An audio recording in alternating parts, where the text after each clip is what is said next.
लातूर जिल्ह्यातील अहमदपूर तालुक्यातल्या तांबट सांगवी जवळ परिवहन महामंडळाची एक एसटी बस रस्त्याच्या कडेला खड्ड्यात पलटी झाल्याची घटना घडली आहे। यामध्ये एसटी बसच्या ड्रायव्हरसह जवळपास 7 ते 8 प्रवासी जखमी झाले असल्याची माहिती मिळते आहे। जखमी झालेल्या प्रवाशांना उपचारासाठी तातडीने अहमदपूर येथील ग्रामीण रुग्णालयात दाखल करण्यात आले आहे।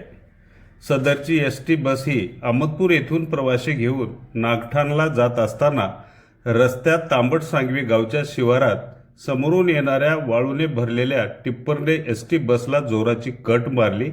त्यामुळे एसटी बस चालकाने एसटी बस रस्त्याच्या कडेला घेतले।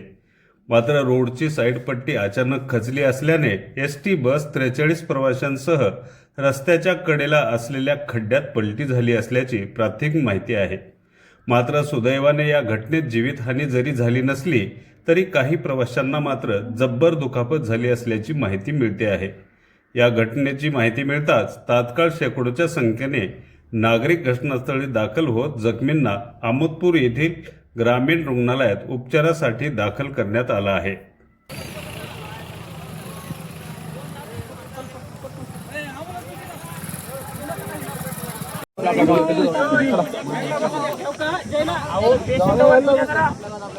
जेवढ्याला मार लागलाय तेवढ्याला